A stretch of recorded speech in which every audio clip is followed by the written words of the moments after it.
Welcome back to Two Goalies, One Mike, episode 59. I'm Johnny Cullen, joined alongside Duane Stenell as always.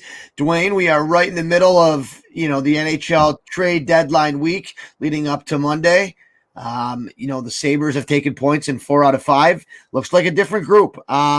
Way too early to say that, but it's just nice to have your team winning again. A lot going on in the NHL, a couple big trades to cover, but more importantly, Duane, you're on the IR with a back injury. How you doing, buddy? Dude, oh my God.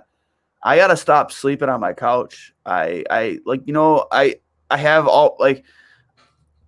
nice big TV in my living room. It's got like all the apps attached to it. So like unlike my TV in my bedroom, it's not a smart TV, which I gotta change that because then maybe I'll start sleeping in my bed. But I just slept awkwardly on my shoulder two nights ago. And it's just been pain like ever since, man. Like, I don't know if I pinched a nerve or pulled a muscle or something, but it's really, putting a damper on my vacation right now because I wanted to golf yesterday. I shot an 89 a couple days ago, first time out, and I was pretty pumped about it. The first time out, man. Yo, yeah, I was stoked. I mean, I had a couple mulligans here or there, where I maybe took a tee shot over, but I mean, okay, so if you factor those in, maybe I shot a 92, but still, like my final score came out an 89. I had a couple birdies, and that was pretty dope. I've never had 2 birdies on like a front or back 9 before, so like that was cool. Had a lot of pires. But yeah, it was definitely a good time out there, and I was looking forward to getting out again. But after this episode, I'm gonna go out to swing a golf club and see how it feels. But it's not looking good right now.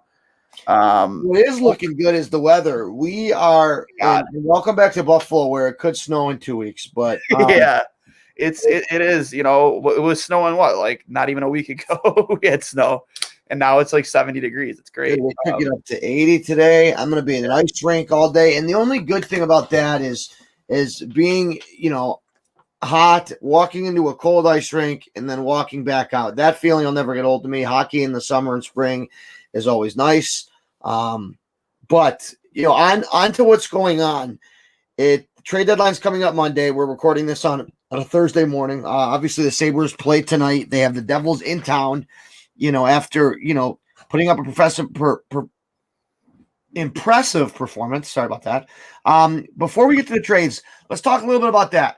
So obviously this is the first show we've done since the coaching change, or the first show I've done since the coaching change.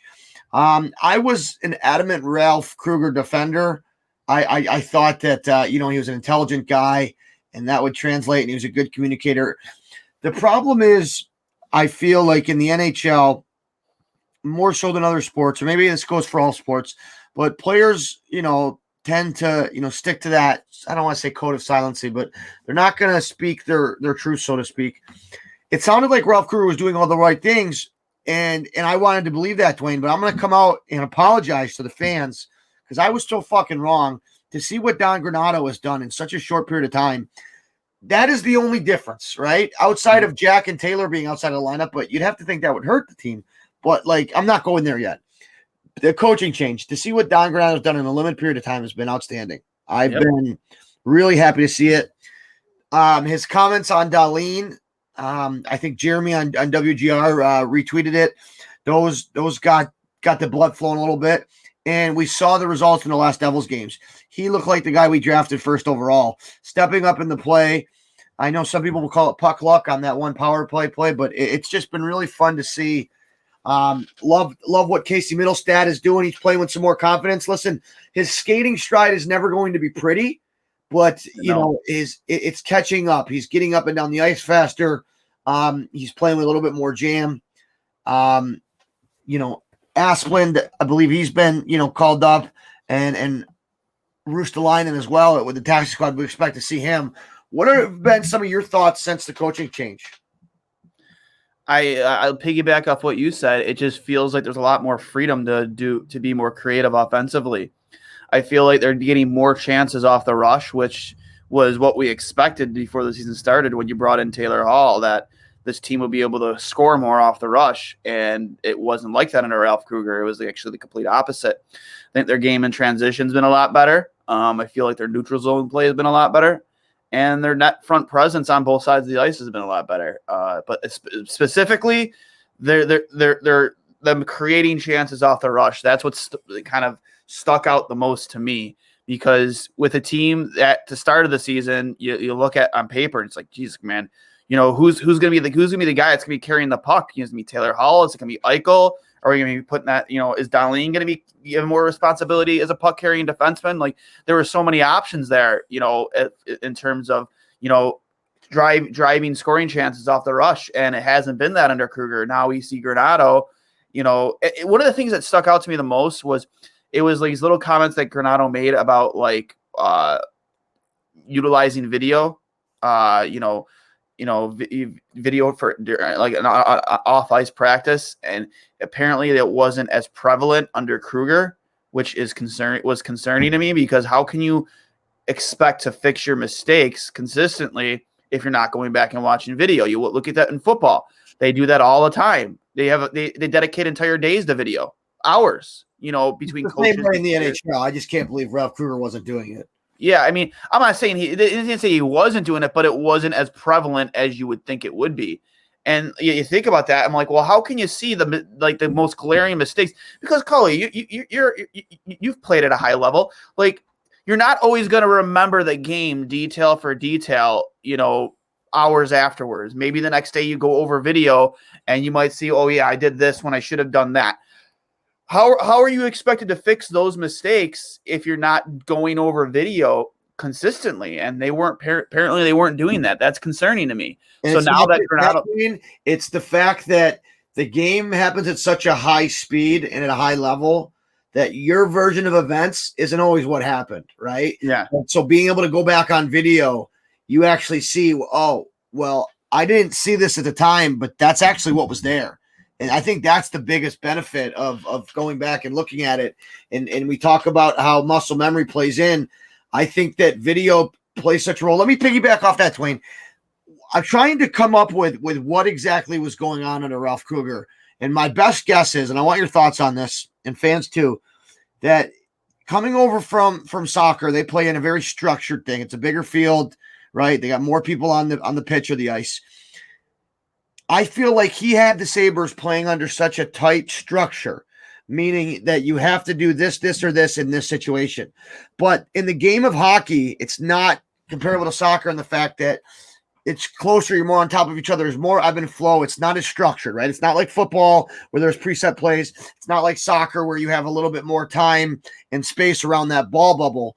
And I just feel like you look back at the Sabres under Kruger, and you saw players, they use the expression gripping the stick too tight. But like when you try to play under a system too much and you don't play freely, that really hinders skill, right?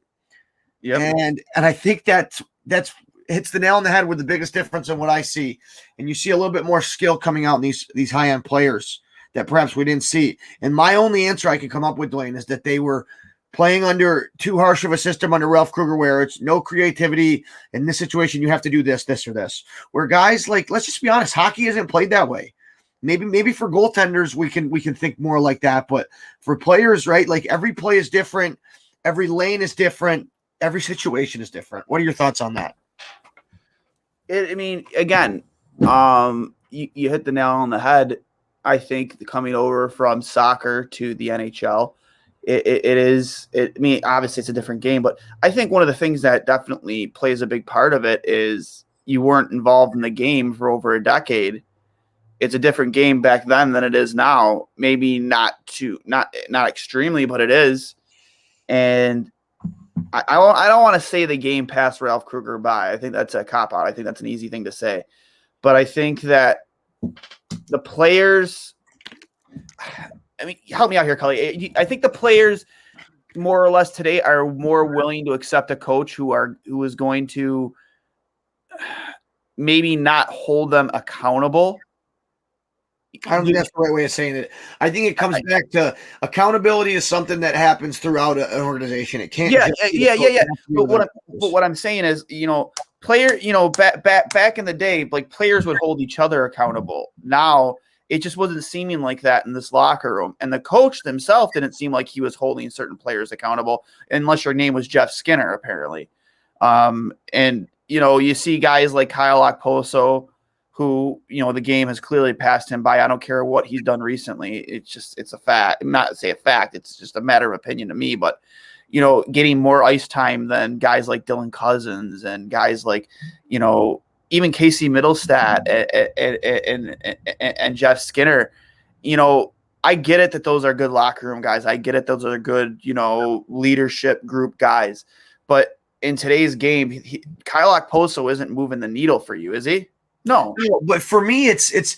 I think you look at a guy like, going back to my theory, I think Kyle Okposo, because, he's a little bit older, a little bit slower, less skill, he was so much more willing to play under Ralph Kruger's structure, right? And willing to do what he's asked, because he's not a high-end skill player. And that's why I think it makes sense to me, where a guy like that under Ralph Kruger was getting so much ice time and playing a lot. And obviously, guys like Jeff Skinner were playing less, or the other examples you used. And that's where I think that, he went so wrong. And you can't judge as a coach. You're always going to judge. Every coach needs a certain amount of structure. But in today's NHL, you see teams that get up and down the ice quick and utilize their defensemen and have that skill shine through. But those guys aren't Kyle Okposo. They're the Austin Matthews, the Jack Eichels, the Rasmus Dahleens of the world. And the reason I say that is, for me, it's just so obvious that Kruger loved the way that certain guys like Eakin or Okposo would play within his system. And my opinion is that, yes, those guys would probably do what Ralph Kruger was asking, because they have less skill and less variance to their game like other guys. Like Dahlin, it's tough to script a player like that. You got to unleash him. And I think we've used that term before. Yep. We heard that in the media. And I think that's where it comes back to for me. I think Ralph Kruger had too much structure. Every coach has to find that fair balance between accountability, keeping his players accountable, and providing them with structure. Just real quick, way too much to the structure. We talked about those comments about Granato on Dahlin. Here they are right now. He has untapped potential. He's an exciting player to have within our group. He engages so well. He wants more. He seeks me out and sees everything as an opportunity. When he has a ceiling as high as he does, that's pretty exciting. He's a fast learner, and we want his confidence to grow. That's really the biggest focus with him going forward. We want to make certain players like Dahlin, Middlestat, and Thompson make sure they're playing confident. Mistakes happen, but that shouldn't make you lose confidence. And I couldn't agree with that more, because one of the things I said coming into the season, and even you'll attest to this, Cully, is you can't teach the self-willingness to get better. The stuff you do away from your team without instruction, the stuff that you do on your own because you want to be better. And Dahlin went on his own and put on almost 20 pounds of muscle in the offseason at 19 years old. How often do you see players go out and do that? You just don't. Even at the professional level, you don't. Look how many years it's been with Casey Middlestat, a few more than Dahlin, but he hasn't made that move. Dahlin, that takes an incredible, especially at that age, an incredible amount of discipline, at that age, to commit yourself that much to the gym and that much to a diet to put on that kind of size at that young of an age. And that's what I think Granato's talking about when Dahlin seeks him out and wants to get better. You can't teach that kind of stuff. You just can't. Well, let's be honest. He was the first overall pick and called a generational defenseman for a reason. Yeah. And you're right. You can't teach that. And these players only come around so often. And it wasn't talked about enough, but the fact that he's playing the way he is now should be. And I don't want to dwell too much on the past, because it is what it is. But thank goodness. And I think that it's start time to talk about. And I know this is early too, if you always want to bring in the best coach possible, but Don Granato seems like he's a part of the solution right now. Going back to what you said, and you see the play and players like Rasmus Dahlin, how he's seeking him out. And you got to just feel like Dahlin feels like the shackles have been taken off, the cuffs have been taken off, and he can now play his game. And I'm excited to see what happens, Duane. I really am. Alongside with other players. Let me ask you this. Ristolainen called up. He's had, obviously quite a good start to his season in Europe, played well with Rochester. I thought we were going to see him in the Jersey game where we only dressed 10 forwards. We didn't. I don't know if that has something. I think it has something to do with if they have to wait for Hall to leave, because if they were to add Ristolainen now from the taxi squad, Matt Irwin would have to clear waivers. And this close to trade deadline, I don't think you want to risk that. So I don't know if that's a condition of it. Hopefully we see him before Monday, but if it has to wait until Tuesday's game against the Bruins, so be it. It's just going to be interesting to see some of those young guys. What have you thought about Tage Thompson's game? Obviously the big storyline against the Devils was him playing against his brother Tice, and you had a couple funny tweets. That picture and that filter they used did nobody any favors. Holy shit. Yeah, it's funny. They look like a couple vampires, bro. Just a funny, exchange right now with Mike Harrington from the Buffalo News. Well, he started off with Granato said Sabres staying with same lineup tonight. Olmark and goal. That means 11 forward and 7 defensemen and no Rustalainen. Said it's a complicated week. Translation: clearly cap issues until they make a trade or two and dump some money. Jim Campbell at JFC Soup. Mike, they could easily place Okposo on waivers and move him to the taxi squad for a few games to fit R2. That's the Rustalainen under the cap. But I guess that would rustle Kyle's feathers too much. To Mike's response, Okposo has 7 points in his last 8 games. If you didn't waive him the first 2 months, you're not doing it now. You gotta you kind of gotta pay attention to the games just a little here, Jim. I'm sorry. I don't care if Kyle Okposo has 10 points in 5 or 6 games.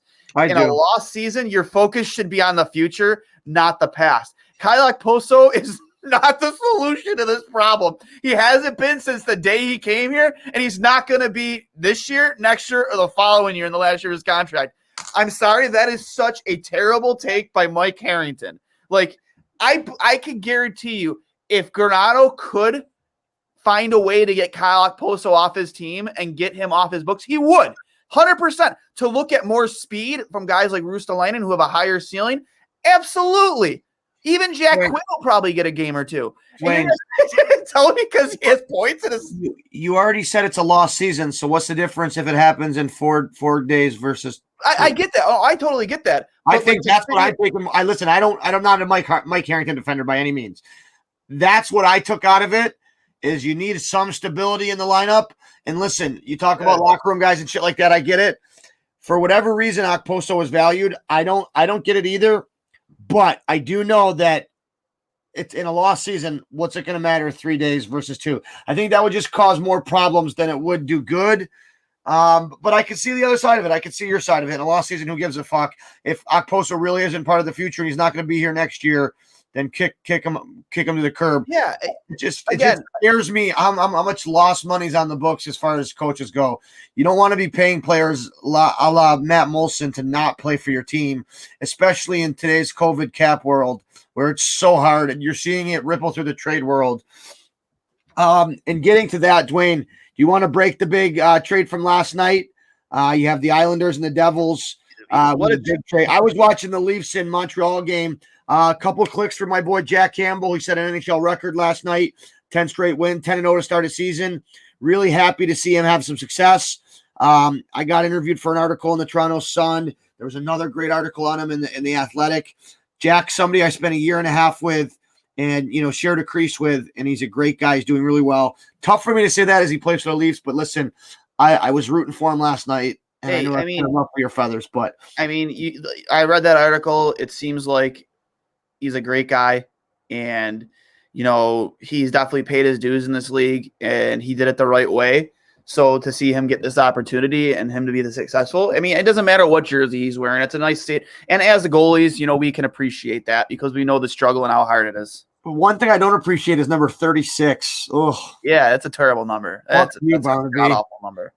But yeah, the trade coming to the Islanders, you have Kyle Palmieri and Travis Zajac. Going back the other way, you have a 2021 first-round pick, a conditional pick in 2022, forward AJ Greer and Mason Jobst, 2 minor league guys. So with that being said, I think that helps the case for the Buffalo. You talked about it off air in terms of getting a better return for Taylor Hall, because again, it takes a couple big names off the trade board. So maybe Taylor Hall's a little bit more valued. And it also takes one potential shooter off the board. Exactly. Too. And you know what? That's a favorable return if you're Kevin Adams, because obviously, in my opinion, you look at those guys and you see. I personally, I think this is an anomaly year for Taylor Hall. I think that they're like outside of the fact that the guy who he has created so many chances on his own, he just can't put the puck in the net. I don't know how many posts he's hit this season. It's insanity if you really think about it. But I think this is an anomaly for him. I think put back on the right team with the right coach, excuse me, I think he'll find his game again. And maybe that is a team like Boston or, fill in the blank, whoever it might be, maybe Toronto, who knows where they dream. I don't think Toronto can afford him unless they dump a lot of players to bring him in. But, I think that does Buffalo a huge favor seeing that return that the Devils got. The only thing that scares me is the fact that you look at it, obviously the two minor leaguers might never play in the NHL. It's really the picks, which the fourth becomes a third, I think, if they reach the round. The scary thing for me is the money, right? I think no matter what, I think we realize that the Sabres are going to have to retain at least 25, probably 50% of his contract, yeah. So be it, whatever. If you have to pay $4 million for a first round pick, so be it. The thing that scares me is Palmieri was making less than $5 million and having so much of a better season than Hall. You talk about Hall being an anomaly, but the word around Hall's game even before this year, was that maybe that MVP season was the anomaly. He's been trending downwards. Obviously, this year doesn't help with the situation he's been put in, but you got to hope that other NHL GMs are thinking more along your lines of thought.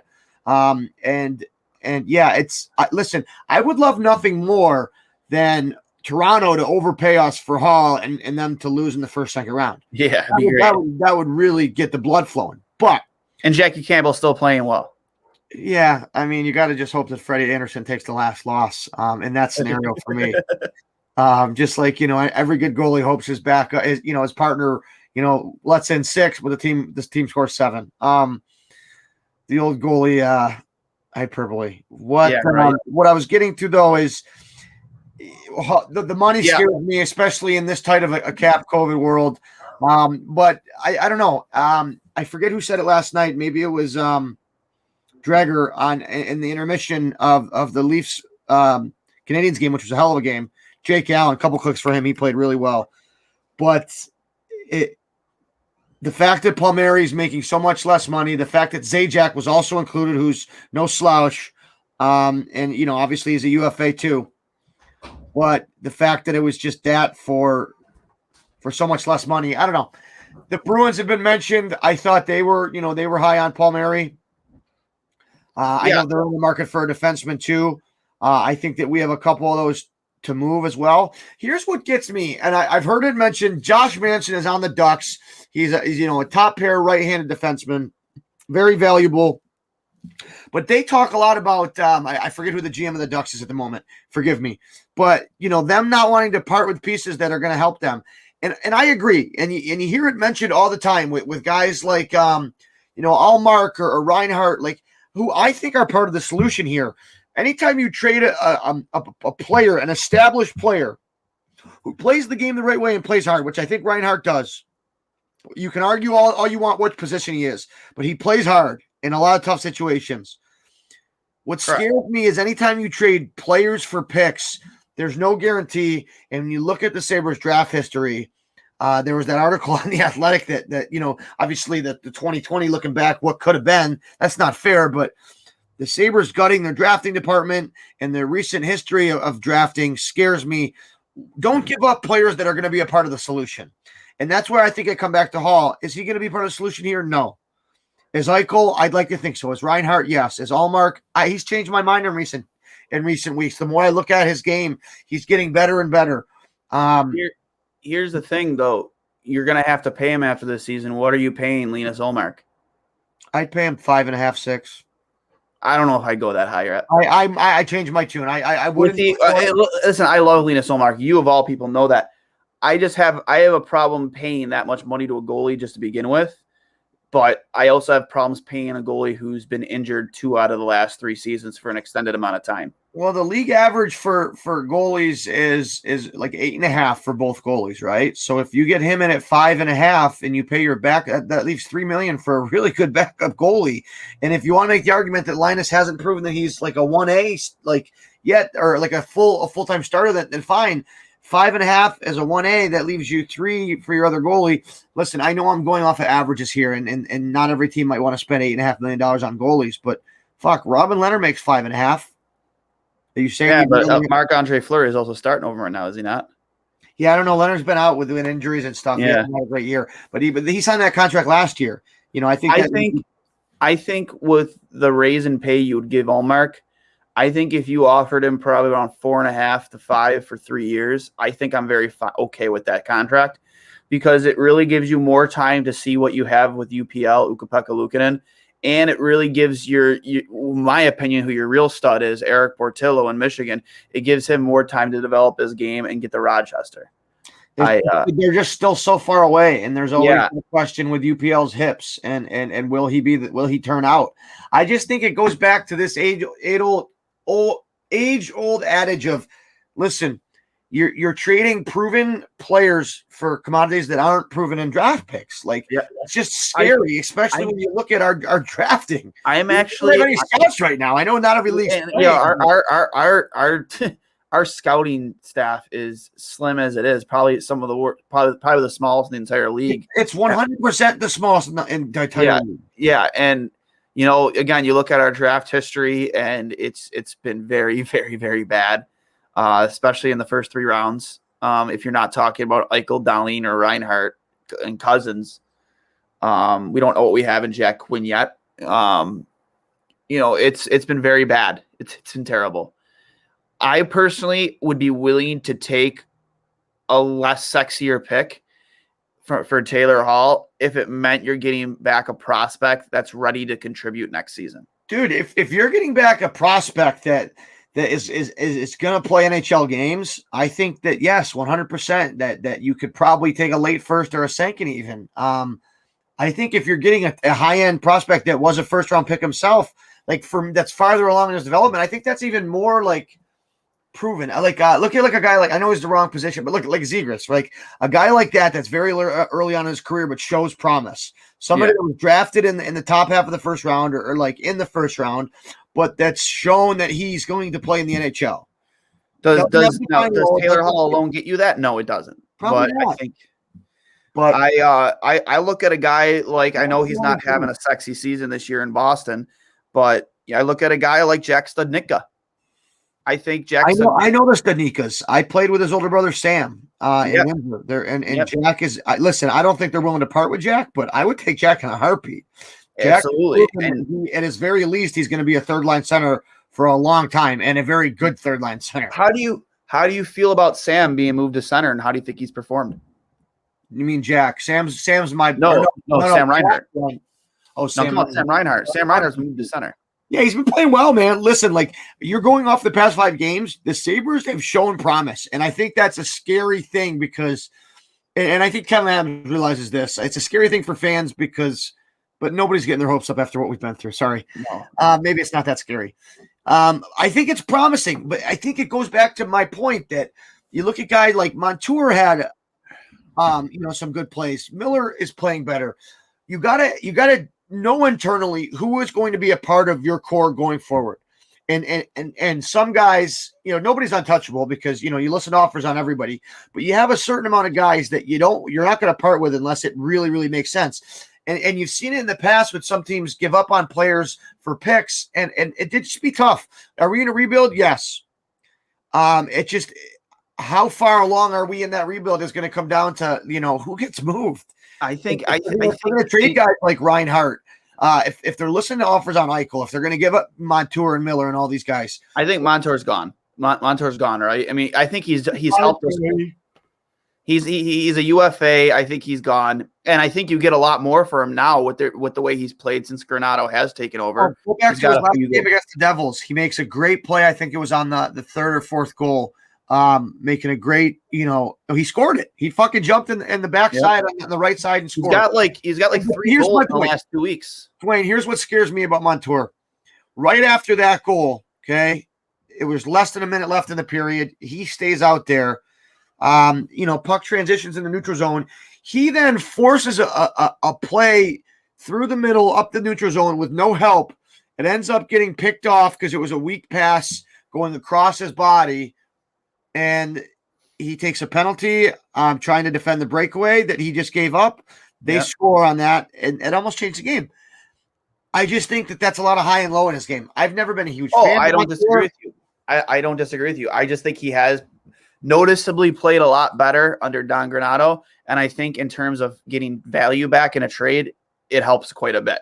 100%. What's the value for him? You're probably not getting more than a day 2 or 3 pick, man. No. To the fans who say that the Sabres are like years away from being a good hockey team, I disagree, because I think that if you can I don't think Sam Reinhart should play another game on wing the rest of the season. I think you should see what you have at him at center, because now you finally have a coach who's willing to force that issue with Sam at center. Because before now, you haven't had a single coach who was willing to even try it for more than one single game.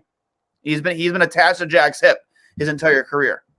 So with that being said, why not force the issue now, keep it going, and see if you can get.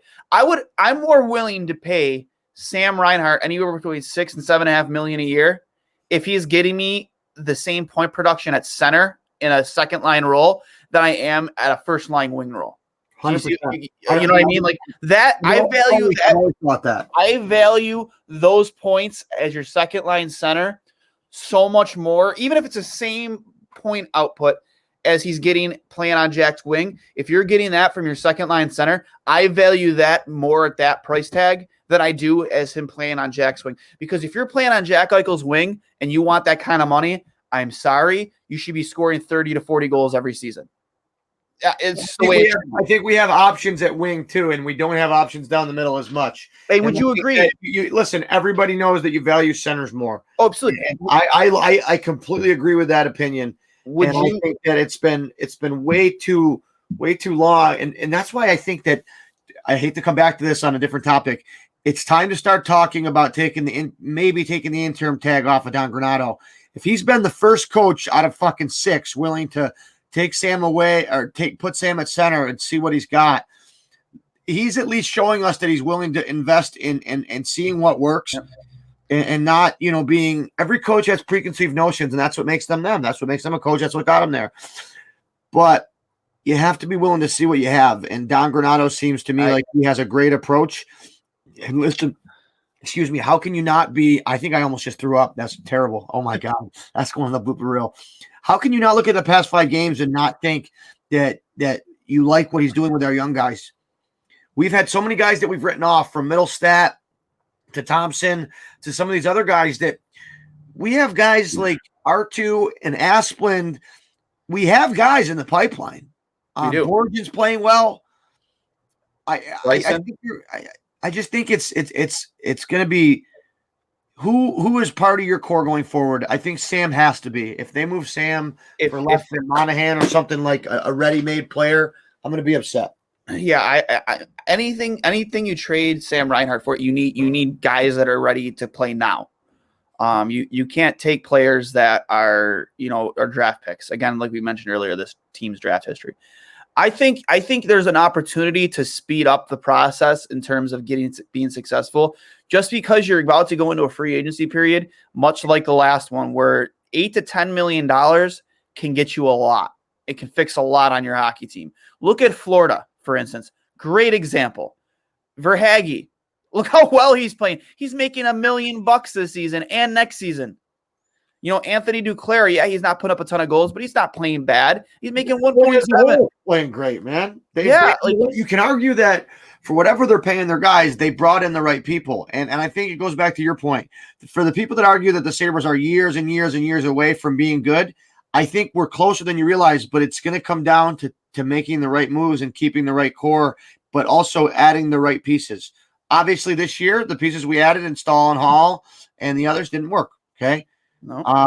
I'm willing to give Kevin Adams the benefit of the doubt that, it's in a COVID season where you didn't have a training camp and that time together, like whatever. It's an asterisk season for me. It is. But I think that you make a great point on Sam. and I'd be willing to pay him that money much more if he's a center, because then you look at Eichel, Cousins, Reinhart as your centers, like in the foreseeable future, like that's formidable. And that excites me. And with guys that you can plug in on the wing, like Skinner, R2, Olofsson, right? Like all these guys that we have, Thompson, that excites me. So it's I think you bring up a great point. I think Reinhart should get an extended look at center. I think that we got to start taking Don Granato as somebody that could be a part of the solution here, and it'd be sad to see them. I think that you finish the season with him at the very least. I think he's earned that at this point. He's earned the opportunity to prove that he can be a coach at the NHL level. There's nothing he's shown me yet that proves that he can't be that guy. I still think as a franchise, you still need to do your due diligence in a coach search. I'm not saying that should discount Don Granato, but I think that you've made too many mistakes in this position in the past to not do your due diligence. Don't overthink it. Yeah. That's my motto right now. Don't overthink it. Is it working? Yes. Is he good with your young guys? Yes. Is he getting more out of your franchise players? Yes. Don't overthink it, fucking Tim and Carey. Yeah. I said Terry and Kim. All right. I've done it before. We have a breaking trade, speaking of Florida. So I'll let you break it. But, as we were starting the show, I believe it was Pierre LeBrun that broke it. It involves Florida and the Blackhawks. Not a blockbuster, but still a trade that, can kind of help explain what's going on with the cap. Do you have it pulled up yet? Yeah, I have it right here. The full trade. We have Brett Conley, Riley Stillman, and Henrik Borgstrom plus a 7th-round pick in exchange for Lucas Carlson and Lucas Wallmark. Conley has two more years at a $3.5 million average. Florida frees up cap space as part of this, and the Hawks using their cap space to net 2 young players. Good trade for both sides, I think. Yeah, and it's not a real needle mover, but you got to like what Florida's done. And they've been playing really well, and they've been getting some excellent goaltending, especially out of Dredger. I don't know how you say his fucking name, but he's been playing excellent. We have so many goalies, so many people forget. Yeah, you talk about Spencer Knight. They have Dylan Wolf in their system too. He's not even part of the equation yet. Canada's goalie. No, I think it was US's goalie. No, Spencer Knight was Team USA's goalie. Wolf was US's backup. You're thinking of the other Canada's goalie. I forget his name too, but he played well. He's at Northeastern. But I believe he's maybe he's a Florida pick too. But Wolf was USA's backup. Yes. But anyways, it's Florida's been. I just think you look at Florida, who's struggled in recent years. They bring in a new coach, new GM in the past couple of years. And they call it the Blackhawks South.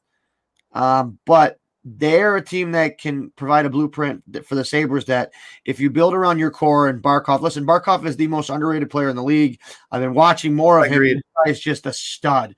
The plays he makes are unbelievable. He is. I think he should be up there in the top 5 players in the league conversation. I'm not even kidding. And the more I watch him, I think if he was anywhere else besides Florida, everybody would know that. But they've stuck with guys like Huberdeau. Look, here's where I'm going to compare it to. They've committed to Barkov and Huberdeau and building around them as your Eichel and Reinhart, right? Correct. And then they have an Ekblad and Dahlin, right? But they're farther along than we are as far as age, by a couple years. But those 3 right there, you have your Ekblad, Huberdeau, and Barkov. We have our Reinhart, Eichel, and Dahlin. It took them 5-6 years to bring in the right pieces around them to make it work. And like you said, on a guy making $1 million, Carter Verhaeghe, to find that right fit, right? And I feel like that's what should be, Sabres fans should look at as, hey, all it's going to take is a few shrewd moves that brings in the right pieces around your core. You don't have to blow it up. You don't have to move guys like Reinhart. I'll tell you right now, if you get Sam Reinhart to work at second-line center and you have Dylan Cousins your third-line center, that is some extremely good depth up the middle, something the Sabres haven't had in a very, very long time, back since the days of Briere and Drury. That's the last time this team actually had legitimized depth between all 4 lines. Yeah. Like, that's the first time. I'm fine with guys like Curtis Lazar or Riley Sheehan as your 4th line center. All right. If those are your top 3 centers, I think you'd agree too. It's better. It's easier to get with a great center. It's easier to get point production out of average wingers than it is to get point production from great wingers with mediocre centermen. Yeah, and I think You know it opens up the door to get Skinner back on a top line too. So yeah, he needs to play with Eichel next year. I think that's another reason why you don't move Jack Eichel is because you're so locked in with Jeff Skinner. Like you need to get what you can out of him at $9 million a year. I mean, do you want an even worse situation that you had with Kyle Okposo for the past few years for an extended amount of time with Jeff Skinner because you're going to trade possibly the one thing away that's going to get the most out of him? No, I'm with you. So we're coming up on 40 minutes on the show. We have a great guest coming Monday, and Olaf Kolzig. Olaf Kolzig, the goalie, returning guest. I can't wait to have him on with us. We also have another guest lined up. I'm not going to announce that one yet because we're trying to work on the details with that. But a big day on Monday, Cully, trade deadline day. 2 goalies, 1 mic is going to be very active all day. Starting today, use the hashtag 2G1M Trade Talk. We're going to do a giveaway of a pair of Bill Zuba's sunglasses, which will be given away on Monday for anybody who uses that hashtag for any trade rumors or breaking trades. Doesn't matter if it's Sabres or not. That's 2G1M Trade Talk hashtag. So that's exciting. And, I can't wait to see what the next 5 days brings because I think that, hopefully as Sabres fans, we'll all be surprised. And let's face it, by Monday's show, we'll be able to talk about, have the Sabres been able to get points in 8 out of their last 9? Or will it be that was an anomaly? Listen, you have the Devils tonight, and I think it's safe to say that what we expect is we know that we can have success against them. But then you have the Capitals and Flyers, a team in the Capitals that is obviously a playoff team, and a team in the Flyers that is struggling. I think if you can go out here with this group that you have, the 11-7 and Allmark playing the way he is, if you can find a way to take 4 out of these 6 points, that is a huge statement for your group, that just saying that, hey, we believe in ourselves. We have some jam. We have some confidence. We know we can play. So we'll have lots to get to by Monday. Obviously the results and the performance of our young guys and how Don Granato is doing over the next 3 days, not to mention it's always that first trade that seems to get the balls rolling. And that happened last night. Once again, as much as it pains me as a Sabres fan, shout out to Jack Campbell for setting an NHL record last night. Great guy, great teammate, good friend of the program. And Absolutely. Good, just a good guy. I'd love to have him on sometime. I know he'd do it. We just got to catch him in the summer. But have you talked to him at all since you did that interview? Were you able to get a chance to speak to him? Not in the COVID world. No, I didn't even try to reach out. But he doesn't have the same phone number. I still have him on a few social media apps. I'm not going to reach out to him during the season. That's not the guy's locked in right now, and you definitely don't want to. One of my former teammates that I talked to is Tom Kunacle. He won a cup in Pittsburgh. Right now he's with the Islanders. He's not in the lineup. I think he's with Bridgeport. I had a little back and forth with him the other day, which was nice. Just seeing how he's doing. He's a great teammate, German kid.